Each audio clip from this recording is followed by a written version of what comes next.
Hello students, welcome to my channel take it from me. और आज हम अपने आगे इसको इस चैप्टर को कंटिन्यू करेंगे, क्योंकि हमने आपको लास्ट अपने वीडियो में पार्टनरशिप डीड तक कंप्लीट हो गया था हमारा पार्टनरशिप फॉर्म, क्योंकि हम ऑर्गेनाइजेशंस पढ़ रहे थे। और ऑर्गेनाइजेशन में हमने आपको सोल प्रोप्राइटरशिप, उसके बाद Hindu family HUF joint Hindu family business, then partnership, आपको इतनी चीज़ें आपको क्लियर कर दी थी। उसके बाद नेक्स्ट आ जाता है हमारा कोऑपरेटिव ऑर्गेनाइजेशन। कोऑपरेटिव ऑर्गेनाइजेशन देखिए जैसे किसके नाम से क्लियर होता है। कोऑपरेटिव मीन्स आपस में एक दूसरे को कोऑपरेट करना, आपस में एक दूसरे की हेल्प करना। ठीक है, ये वो ऑर्गेनाइजेशंस होते हैं जो आपस में एक दूसरे की हेल्प करने के लिए फॉर्म किए जाते हैं। एक तो ये। अच्छा, दूसरा इनका जो मेन मोटिव होता है वो प्रॉफिट अर्निंग नहीं हो सकता कभी भी, है ना, बल्कि ये किसके लिए बनाए जाते हैं, ये म्यूचुअल हेल्प के लिए बनाए जाते हैं। जैसे NGOs होते हैं, जैसे ऑर्फनेज होता है, अनाथालय होता है, ऐसा होता है। ये कोऑपरेटिव ऑर्गेनाइजेशंस कहलाते हैं। ये प्रॉफिट मोटिव नहीं होते हैं। ठीक है। अच्छा, एक और चीज़ होती है, ये आपस में मिल करके एक दूसरे के साथ काम करते हैं। सब लोग एक दूसरे के साथ मिल करके काम। अच्छा, एक और चीज़ आती है, ये एक वॉलंटरी एसोसिएशन है ना। ये आप मतलब सबकी इच्छा पर डिपेंड करता है कि अगर आप चाहें तो आप काम इसमें करें और नहीं इच्छा हो तो आप नहीं काम करें। कम से कम इसमें 10 मेंबर्स हो सकते हैं, है ना। मिनिमम 10 है कोऑपरेटिव सोसाइटी बनाने के लिए मेंबरशिप। और इसका रजिस्ट्रेशन कराना कंपलसरी होता है। बिल्कुल बिना रजिस्ट्रेशन के ये वैलिड नहीं होते हैं। फीचर्स आ जाते हैं। एक तो वॉलंटरी एसोसिएशन होता है, जैसे अभी हमने बताया कि वो वॉलंटरी है। इसमें काम करने वाले लोग अपनी इच्छा से कोई भी काम इसमें कोई भी पर्सन इसको ज्वाइन कर सकता है ना, क्योंकि कॉमन इंटरेस्ट के लिए। क्लियर है मेरी बात? उसके बाद आ जाते हैं और ईजी टू फॉर्म, इसको बनाना ईजी है। अगर आप चाहते हैं आपस में मिलजुल कर किसी भी एक हम एरिया में, है ना, तो आप यहाँ पे बना सकते हैं, कोई प्रॉब्लम नहीं है इसे बनाने में। लीगल स्टेटस की अगर हम बात करते हैं तो ये कोऑपरेटिव सोसाइटी, अभी हमने बताया, इसका रजिस्ट्रेशन होना कोऑपरेटिव सोसाइटी एक्ट के अंदर बहुत ज़्यादा ज़रूरी है। क्योंकि लीगल स्टेटस यही कहता है। रजिस्ट्रेशन होने के बाद ये इसकी सेपरेट लीगल एंटिटी हो जाती है। मतलब क्या है सेपरेट लीगल एंटिटी का, कि cooperative society is consider separate from its members. ये अपने मेंबर से बिल्कुल अलग हो जाती है। ठीक है, तो इसकी क्या हो जाता है, ये लीगल स्टेटस है इसका, है ना। अगर इसका मतलब और समझा दें एक बार हम, कि लीगल एंटिटी का सेपरेट होने का क्या मतलब होता है अपने मेंबर से, कि अगर कोई भी एसेट्स को ख़रीदा या बेचा जा रहा है तो वो इस फर्म के नाम से हो सकता है बहुत ईजीली, है ना। जैसे हमने कोई NGO बनाया तो उस NGO के नाम से आप किसी भी एसेट्स को ख़रीद सकते हैं या फिर आप सेल कर सकते हैं। इसमें मेंबर्स का कोई लेन देन नहीं होगा। ठीक है ना। तो ये लीगल स्टेटस हो जाता है इसका। लायबिलिटीज़ कैसी होती हैं, इसमें जितने भी मेंबर्स काम करते हैं कोऑपरेटिव सोसाइटी के अंदर, उनकी लायबिलिटीज़ लिमिटेड होती है। सिर्फ उनकी जितनी उन्होंने कैपिटल उसमें कंट्रीब्यूट की होती है उतनी ही लायबिलिटी होती है। यहाँ लायबिलिटी अनलिमिटेड नहीं हो सकती, लिमिटेड लायबिलिटी होती है। Control by the managing committee, जो मैनेजिंग कमेटी होती है वही इसको कंट्रोल करती है ना। जो इलेक्टेड होती है, वो लोग आपस में इलेक्शन कर लेते हैं, जो इलेक्टेड मेंबर होता है वही इसको कंट्रोल करता है। ठीक है। इक्वल वोटिंग राइट्स होते हैं, जितने भी लोग होते हैं इसके अंदर उनका सबका राइट, वोटिंग राइट इक्वल होता है।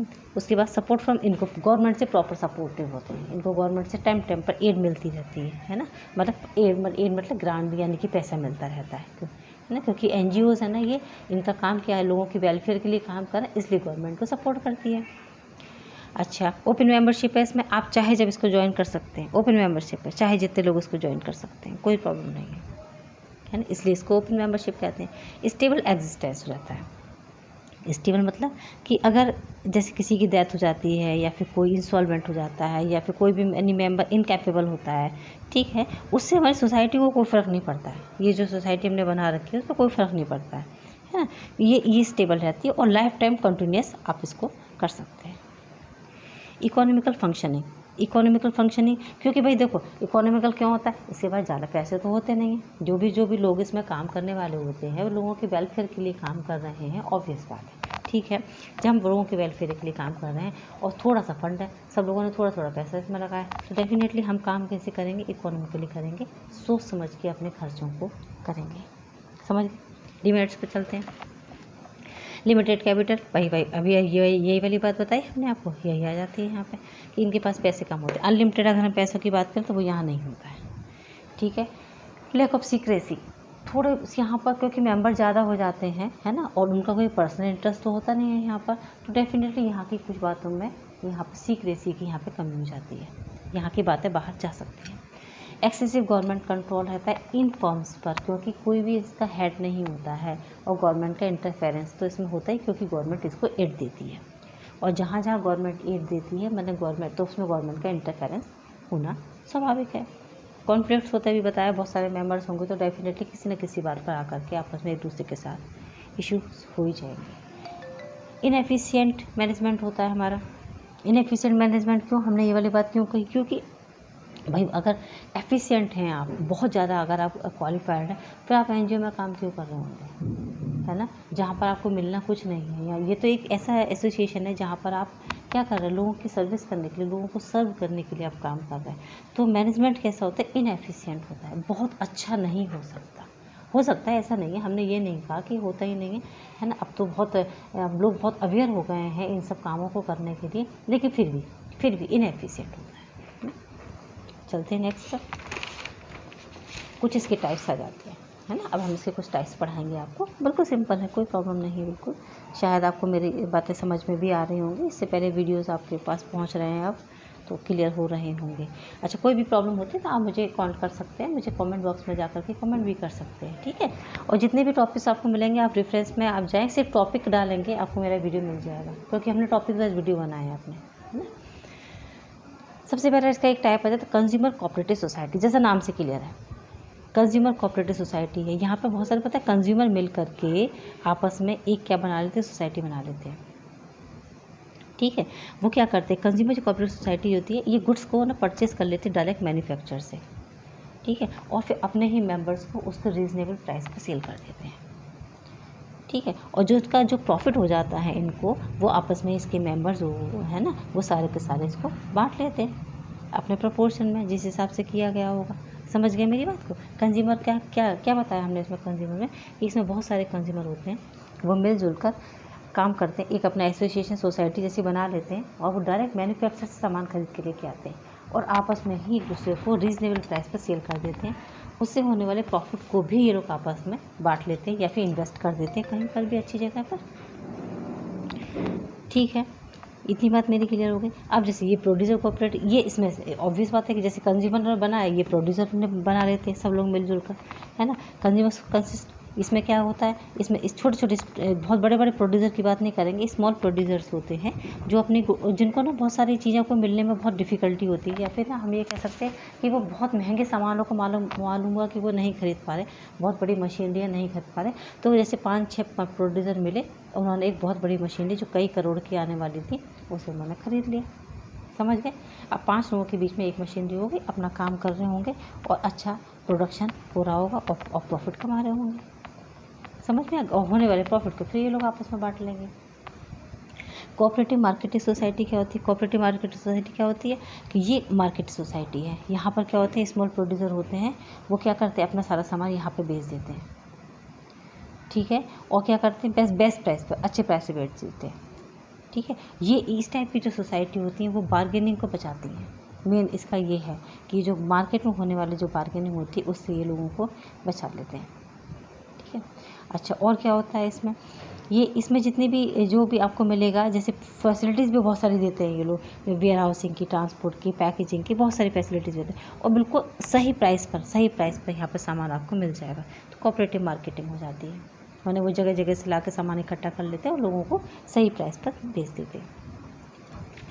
कोऑपरेटिव क्रेडिट सोसाइटी, जैसा कि नाम से क्लियर है, कोऑपरेटिव क्रेडिट सोसाइटी, इसमें बहुत सारे लोग मिलकर के अपनी एक सोसाइटी बनाते हैं लोगों को लोन देने के लिए। तो वो भी लोन कैसा देंगे, वो कम रेट पर, राइट, कम रेट पर अपने मेंबर्स को या फिर दूसरे और लोगों को ये लोग यहाँ पर फंड की व्यवस्थाएं, या फिर यानी कि लोन की अगर हम अरेंजमेंट्स कहते हैं तो वो कर देते हैं।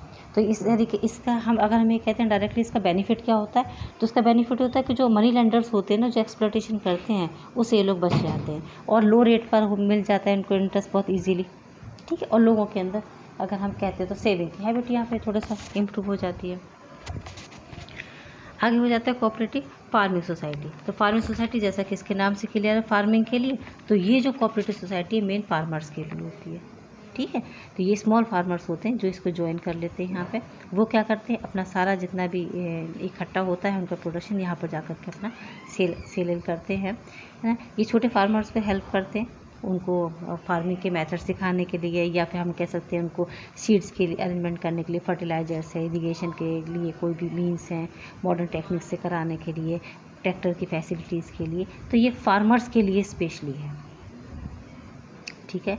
उसके बाद कोऑपरेटिव आ जाता है। हाउसिंग सोसाइटी बहुत क्लियर है, ये हाउसिंग सोसाइटी है, ये सारे मेंबर्स मिल जाते हैं और एक सोसाइटी बनाते हैं। तो ये क्या करते हैं कि बड़े बड़े लैंड प्लॉट यानी कि खरीद लेते हैं, उससे फ्लैट्स बना देते हैं। उन फ्लैट्स को अपने ही मेंबर्स को सेल करते हैं या दूसरे को भी सेल कर सकते हैं वो लोग, और उससे होने वाले प्रॉफिट को ये लोग आपस में एक दूसरे के साथ डिस्ट्रीब्यूट कर लेते हैं, ठीक है। तो इसमें ये क्या करते हैं, एक तरीके से ये हेल्प भी तो हो गई, लोअर कॉस्ट पर ये लोग बेच लेते हैं इसमें। तो ये बाकी जितने भी प्रॉब्लम होती है उस प्रॉब्लम से ये लोग अपने आप को बचा लेते हैं, ठीक है। इतनी बात मेरी क्लियर हो गई आप लोगों को। आगे चलते हैं जॉइंट स्टॉक कंपनी, भाई ये मेन है आपका यहाँ पर। ये जो कंपनीज अगर हम ये कहते हैं कंपनी बोलते हैं ना, तो ये जॉइंट स्टॉक कंपनी ही उसका पूरा नाम होती है। क्या होती है जॉइंट स्टॉक कंपनी? ये जो एक अगर हम ये कहें तो जॉइंट स्टॉक कंपनी एक एसोसिएशन है जिसमें बहुत सारे लोग होते हैं जो अपना पैसा लगाते हैं इसमें, ठीक है। पर्पज़ क्या होगा उनका, सबका कॉमन पर्पज़ होगा प्रॉफिट कमाना, ऑब्वियस बात है, ठीक है। हमने एक छोटी सी डेफिनेशन लिखी हुई है, a joint stock company is an artificial person having separate legal existence, perpetual succession and a common seal. ये तो डेफिनेशन होगी जो आपको याद करनी होगी। एक आर्टिफिशियल पर्सन होते हैं जिसका सेपरेट लीगल एग्जिस्टेंस है, परपेचुअल सक्सेशन है और एक कॉमन सील है, ठीक है। फीचर्स बता देते हैं। एक तो सेपरेट लीगल एग्जिस्टेंस, अभी से पहले भी हमने डिफाइन किया था ये क्या चीज़ होती है।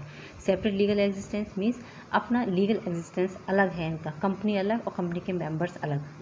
अगर कुछ भी क्लेम होता है तो आप कंपनी के अगेंस्ट क्लेम कर सकते हैं। अगर एसेट्स और या एसेट्स है या लाइबिलिटीज़ या मतलब एनीथिंग, अगर कुछ भी आपको खरीदना है या फिर सेल करते हैं तो आप कंपनी के नाम से डायरेक्टली एक काम हो सकता है, क्योंकि उसका लीगल एग्जिस्टेंस उससे बिल्कुल सेपरेट होता है। आर्टिफिशियल पर्सन है ना, कंपनी है, ये कंपनी ऐसा कर रही है पर वो पर्सन नहीं है ना, वो एक आर्टिफिशियल पर्सन, हम उसको एज अ पर्सन ट्रीट करते हैं ना, सिम्बली है ना यहाँ पर फिगर्स ऑफ स्पीच में अगर हम कह सकते हैं, ठीक है। मेटाफर हो सकता है, मेटाफर सिम्बली नहीं, मेटाफर होगा। मेटाफर हमने उसको क्या बना दिया, एक पर्सन बना दिया, है ना। कंपलसरी रजिस्ट्रेशन है भाई इसमें, बिना रजिस्ट्रेशन के जो जितनी भी कंपनीज होती है वो इलीगल हो जाएगी, ठीक है, लीगली नहीं रहती है। Compulsory registration under the companies act 1956। चलते हैं नेक्स्ट पे। परपेचुअल सक्सेशन माने एवर लास्टिंग, कभी भी कंपनी ख़त्म नहीं हो सकती है, मेंबर्स आते हैं चले जाते हैं, ठीक है, किसी की डेथ हो गई, कोई इंसॉल्वेंट हो गया, लेकिन कंपनी लगातार परपेचुअल सक्सेशन लगातार चलती रहती है जब तक कि कंपनी का वाइंड अप नहीं हो जाता है। वाइंड अप मीन्स जब तक कंपनी ख़त्म नहीं हो जाती। कॉमन सील होती है, कॉमन सील मीन्स देखो भाई कंपनी है ना, अभी तो बोला कि ये आर्टिफिशियल पर्सन है तो वो साइन तो कर नहीं पाएगी, तो क्या होता है उसकी कॉमन सील होती है जिसके सील पर वो ऐसे करके स्टैम्प लगा दी जाती है। ट्रांसफरेबिलिटी ऑफ शेयर्स यहाँ पर शेयर्स मीन्स क्या होता है, तो हम पहले ये बता दें आपको, बहुत शॉर्ट फॉर्म में बताएंगे आपको। शेयर देखो, कंपनी हम खोलना है माना, है ना, जैसे माना 50 लाख रुपए की हमने शुरू किया अपना एक बिज़नेस, अभी 50 लाख रुपए की और हमें ज़रूरत है, तो 50 लाख तो हमारे हो गए।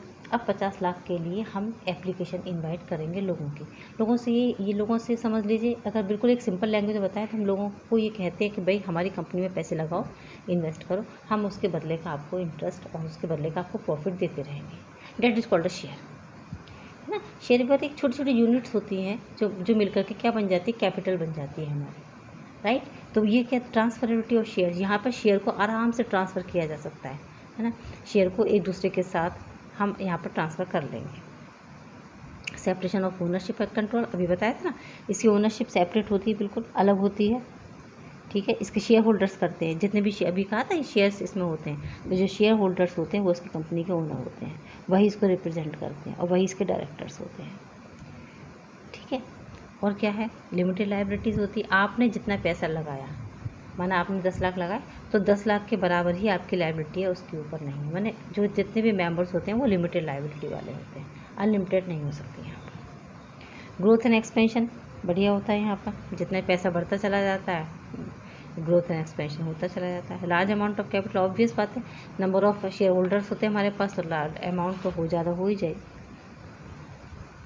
चलते हैं, है ना। जैसे जितने ज़्यादा शेयर आएंगे उतने ज़्यादा पैसा आता जाता है। आगे चलते हैं। एफिशिएंट मैनेजमेंट भी होता है इसमें, ये भी लिख सकते हैं आप इसमें। मैनेजमेंट इनका पढ़ा लिखा होता है सारा, बढ़िया काम करने वाले होते हैं ये लोग सब। डिमेरिट्स क्या हो जाती है? कॉम्प्लेक्सिटी इन्फॉर्मेशन बनाने में भाई बहुत प्रॉब्लम होती है, क्योंकि एक लेंथी प्रोसेस होता है। एक तो रजिस्ट्रेशन कंपलसरी है, तमाम डॉक्यूमेंट्स इसमें प्रिपेयर कराने पड़े, अभी बताएंगे इसमें आगे जा करके। इसके फॉर्मेशन में बहुत प्रॉब्लम है, मतलब कॉम्प्लेक्सिटी है, प्रॉब्लम नहीं है, कॉम्प्लेक्सिटी है, राइट। चलो रजिस्ट्रेशन फीस वगैरह भी बहुत कुछ पेड करना पड़ता है। लैक ऑफ सीक्रेसी, बहुत सारे लोग होते हैं ना, तो सीक्रेसी नहीं रह पाती कि कोई ना कोई इन्फॉर्मेशन इधर उधर हो जाती है। एक तो रजिस्ट्रार को भी बतानी पड़ती है, रजिस्ट्रेशन कराना है तो रजिस्ट्रार को बहुत सारी बातें बतानी पड़ती है, ठीक है। इम्पर्सनल वर्क एनवायरनमेंट, एक तो ये होता है कि देखिए ये कंपनी है, प्राइवेट कंपनी तो है नहीं, है ना, ये कंपनी है, यहाँ बहुत सारे लोग होते हैं, हर किसी को अपने काम के बदले की सैलरी मिलती है, तो क्या होता है इम्पर्सनल हो जाते हैं। जब कोई चीज़ हमारी पर्सनल होती है तो हम उसके लिए बहुत अच्छे से काम करते हैं, जब इम्पर्सनल हो जाती है तो वर्क एनवायरनमेंट थोड़ा सा कैसे हो जाता है, मतलब हर कोई सिर्फ अपने मतलब भर के काम करता है, बाकी फिनिश, सैलरी तो मिल ही रही है ना, बात ही ख़त्म हो जाती है। डिले इन डिसीजन, बहुत सारे मेंबर्स होते हैं, आपस में एक दूसरे के साथ किसी न किसी बात पर कॉन्फ्लिक्ट्स हुए तो डिसीजन में डिले हो जाता है, कॉन्फ्लिक्ट्स होते ही होते हैं, है ना। फिर आ जाते हैं न्यूमरस रेगुलेशन। न्यूमरस रेगुलेशन का मतलब ये है कि रूल्स रेगुलेशंस यहाँ पर बहुत कम है, ठीक है। तो किसी चीज़ की पेनल्टी के बारे में कुछ नहीं बताया जाता है। फॉर्मेलिटीज़ तो बहुत करनी होती हैं, लेकिन यहाँ पर किसी भी तरीके की कोई पेनल्टी नहीं बताई जाती है।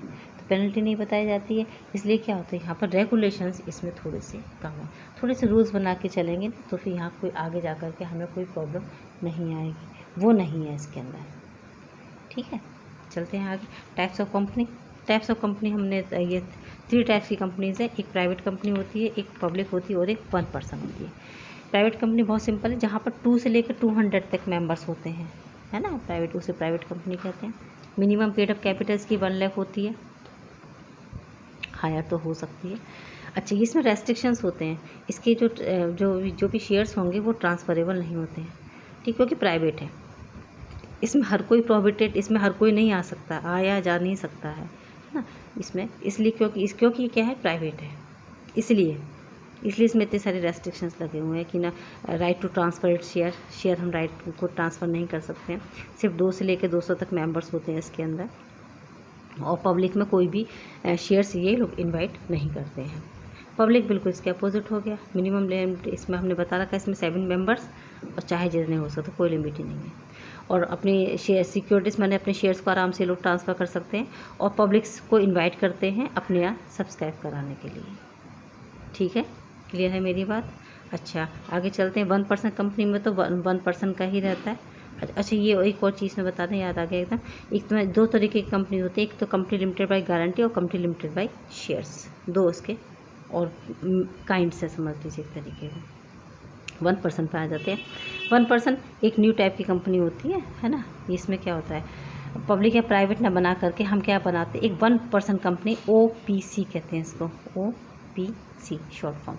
तो OPC कंपनी के इसमें only 1 person as it members, section 31 2013 act में बताया गया था उन्होंने, ठीक है। तो अगर वो अच्छे इसके लिए भी कुछ रेस्ट्रिक्शंस बनाए थे उन्होंने कि एक नेचुरल पर्सन होना चाहिए जो इंडियन सिटीजन हो, रेजिडेंट हो इंडिया का, वही OPC बना सकता है और कोई नहीं बनाएगा, ठीक है ना। और क्या होता है, OPC कंपलसरी है भाई, इसका तो रजिस्ट्रेशन भी कराना पड़ेगा। अच्छा, ये 50 lakh rupees paid up share capital इसकी होनी चाहिए, ठीक है। बस इतना इसमें बहुत है, इसके अंदर बस इतना बहुत है। और एक्सीड जो होती है वो 2 करोड़ रुपये भी हो सकता है इसका, ठीक है। एक्सीड जो है वो 2 करोड़ रुपये हो सकता है। बस इसमें इतना ही काफ़ी है आप लोगों को समझने के लिए, बहुत कुछ इसके अंदर स्पेशल नहीं है, ठीक है। आगे हम चलते हैं अपने मेन जो पॉइंट्स हैं उसमें आप चलते हैं। फॉर्मेशन समझना है हमको बहुत अच्छे से। ये जॉइंट स्टॉक कंपनी हम पढ़ रहे हैं ना, ये जॉइंट स्टॉक कंपनी आखिर बनती कैसे है, और इसके जो प्रोसीजर हैं ये बहुत लंबे हैं और ये थोड़े से लेंदी है, ये बस आपको समझने हैं बहुत अच्छे से आपको ये क्लियर करने हैं अपने। देखो, हम पढ़ेंगे सबसे पहले जॉइंट स्टॉक कंपनी फॉर्मेशन। सबसे पहले ये 4 स्टेज आती है। देखो, पहले प्रमोशन होता है, फिर इनकॉर्पोरेशन होता है, उसके बाद कैपिटल सब्सक्रिप्शन स्टेज आती है, फिर कमेंसमेंट ऑफ बिजनेस होता है। सबसे पहले हम पढ़ाएं आपको प्रमोशन क्या होता है। प्रमोशन जैसे नाम से तो क्लियर हो रहा होगा ना, प्रमोशन क्या हो रहा है। प्रमोशन माने बढ़ावा देना, किसी भी चीज़ को हम बढ़ा रहे हैं, आगे बढ़ा रहे हैं। ठीक है, अब आगे तो बढ़ा रहे हैं तो कैसे लिखेंगे इसको, हम क्या बताएंगे इसमें कि क्या चीज़ है। तो प्रमोशन एक प्रोसेस है। This is the process of planning and organising all the resources required to form a company. एक कंपनी हम बनाने जा रहे हैं, है ना, हम एक कंपनी बनाने के लिए जा रहे हैं, तो वो प्रोसेस जिसमें पहले हम प्लानिंग कर रहे हैं या फिर ऑर्गेनाइजिंग करेंगे सारे रिसोर्सेज को, तो ये क्या कहलाता है, वो प्रमोशन कहलाता है। वो प्रोसेस है, समझ लो, अभी शुरू नहीं हुई है, अभी तो हम तैयार कर रहे हैं, सिर्फ प्लान कर रहे हैं दिमाग में। इतनी बात समझ में आई। अब आता है प्रमोटर। तो ये जो सब काम करेगा तो वो एक इंसान ही तो होगा कोई। तब the promoter the person who perform all the activities during the promotion stage is known as promoter. जब ये प्रमोशन स्टेज चल रही होगी ना हमारे, उस टाइम पे जो चीज़ सारे काम करेगा ना, वो कौन पर्सन होता है, उसे हम कहते हैं प्रमोटर। समझ गए। इसमें क्या क्या चीज़ें आ सकती हैं, जैसे बिज़नेस का आइडिया, बिज़नेस कौन सा बिज़नेस करेंगे, उसके बारे में सारी इन्वेस्टिगेशन, कौन सी मशीनरी आएंगी, तो मशीनरी की असेंबलिंग कौन करेगा, कौन सी जगह पे बिज़नेस बनाया जाएगा, है ना, फैक्ट्री कहाँ सेटअप करें, ये सारी चीज़ें इसके अंदर आती हैं, है ना। अब आते हैं बहुत इंपॉर्टेंट एक और चीज़ पे, फंक्शंस ऑफ प्रमोटर पे आ जाते हैं। प्रमोटर आखिर ये प्रमोटर काम क्या करता है, इसको स्टेप्स भी कह सकते हैं, प्रमोशन के स्टेजेस हैं वो भी कह सकते हैं, फंक्शंस के नाम से ज़्यादा आता है। सबसे मेन काम आइडेंटिफिकेशन ऑफ बिजनेस। सबसे पहला तो काम ये यही है कि आप बिज़नेस को पहले आइडेंटिफाई कर लें कि आपको बिज़नेस करना कौन सा है। ठीक है, आपका दिमाग एकदम सेट है कि भाई हमको ये वाला बिज़नेस करना है और उसमें इतनी कैपिटल की रिक्वायरमेंट आपको हो जाएगी।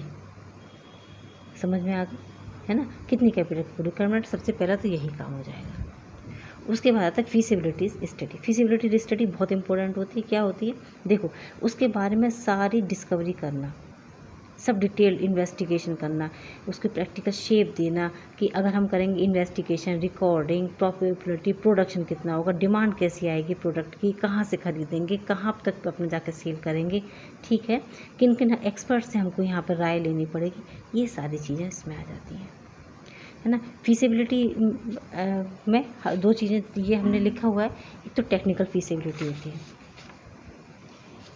ठीक है।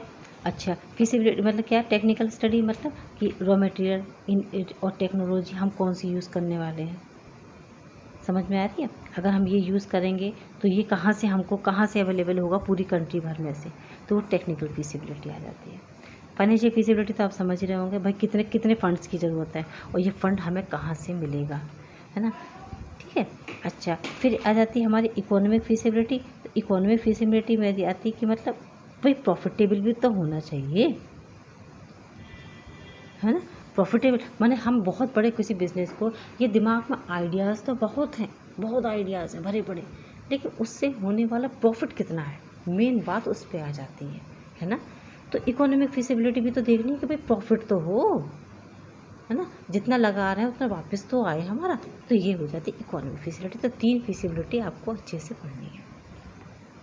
फिर आ जाता नेम अप्रूवल हो जाएगा भाई कि कंपनीज़ हैं तो ना, एक तो कंपनीज़ के नेम कभी कभी ना सेम नहीं होने चाहिए, आपको पता ही होगा ये वाली बात, तो इसलिए हर कंपनी का एक नया नाम होना चाहिए। तो ये अप्रूव होता है रजिस्ट्रार के पास, जो किसी भी कंपनी से हमारे कंपनी का नाम मैच नहीं हो तो आप नेम को अप्रूव कराना है आप सबसे पहले, इसके बाद नेम अप्रूवल हो जाता है।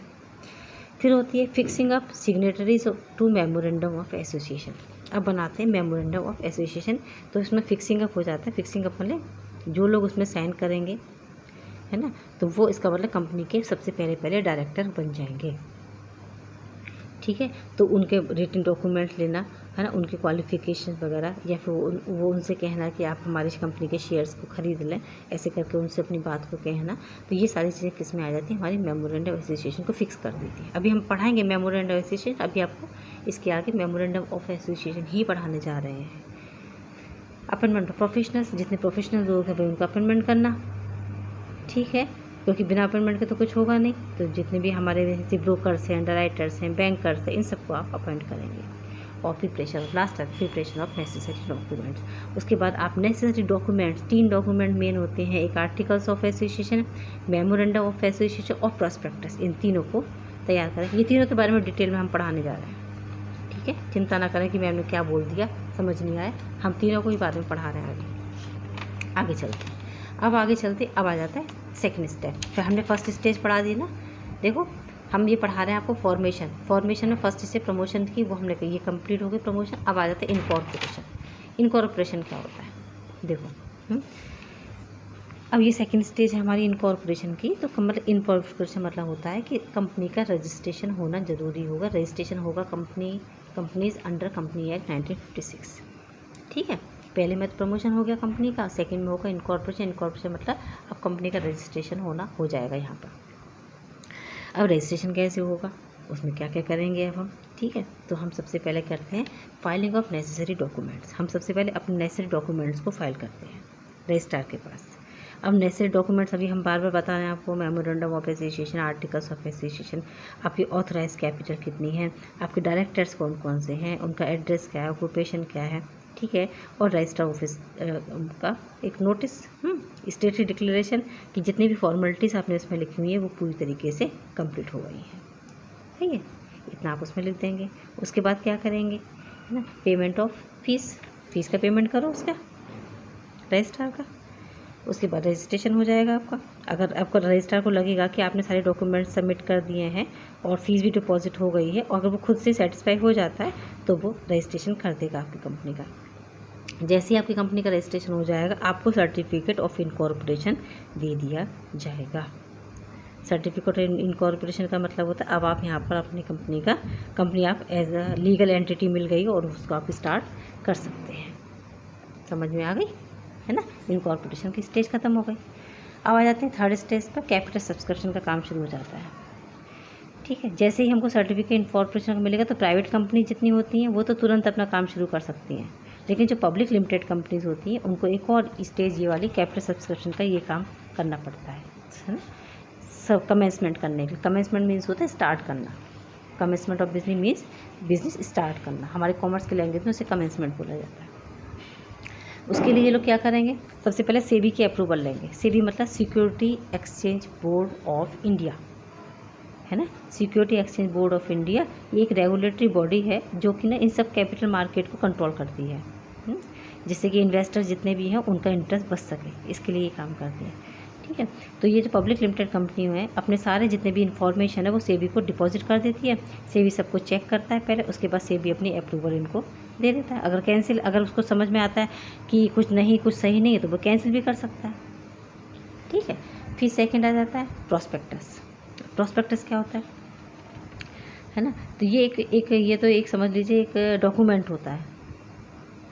एक पब्लिक कंपनी के पास एक और डॉक्यूमेंट होता है जो उसे हम प्रॉस्पेक्टस कहते हैं।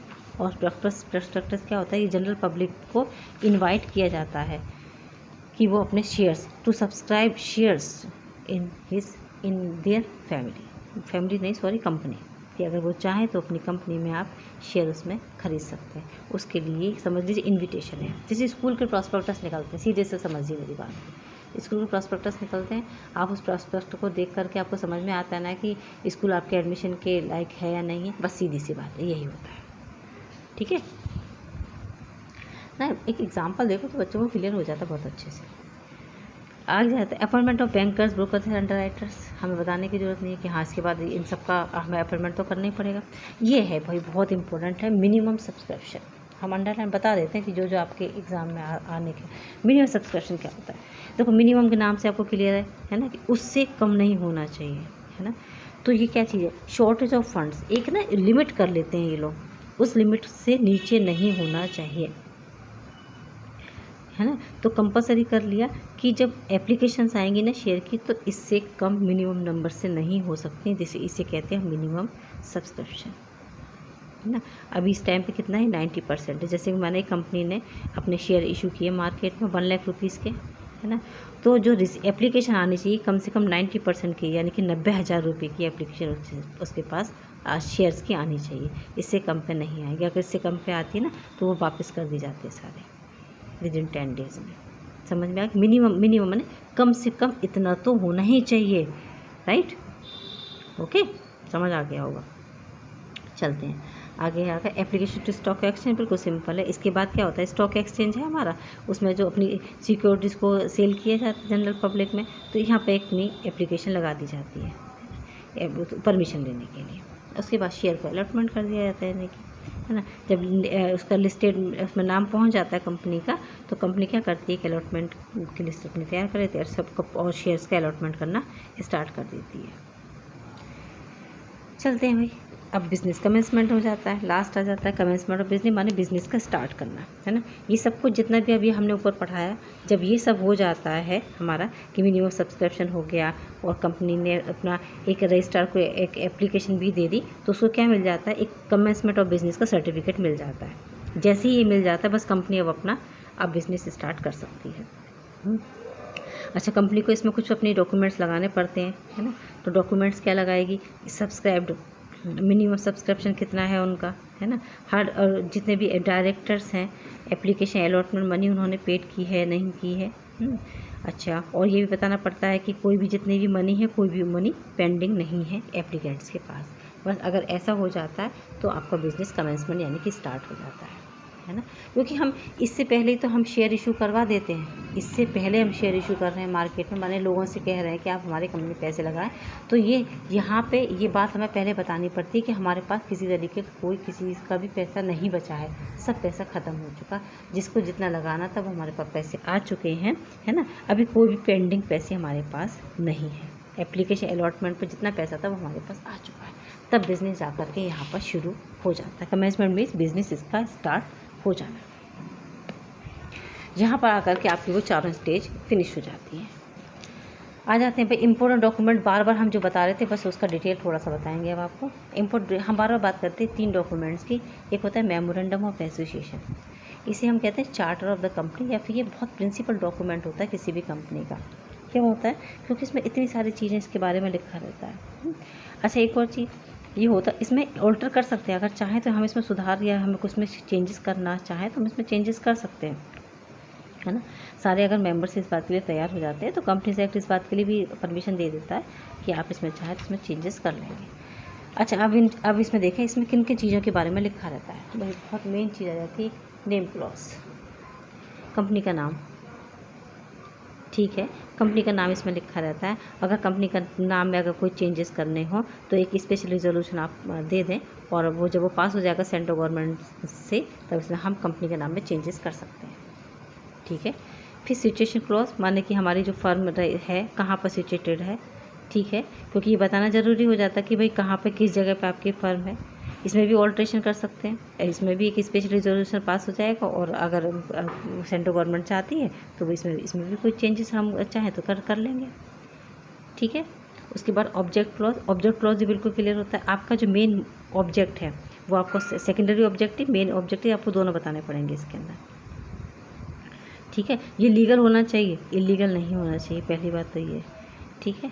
हाँ, इलीगल होना चाहिए, इमॉर्टल है, इमॉर्टल तो हो ही नहीं सकता किसी भी तरीके से, ठीक है, और लीगल होना चाहिए। अगर इसमें भी कोई प्रॉब्लम होती है तो इसको भी स्पेशल रिजोल्यूशन आप दे दें, और वो भी सेंट्रल जो कंपनी लॉ बोर्ड है उसके परमिशन से इसमें भी चेंजेस हो सकते हैं, माने चेंजेस हो सकते हैं, दे दिए हैं लेकिन चेंजेस हो सकते हैं, कोई प्रॉब्लम नहीं है।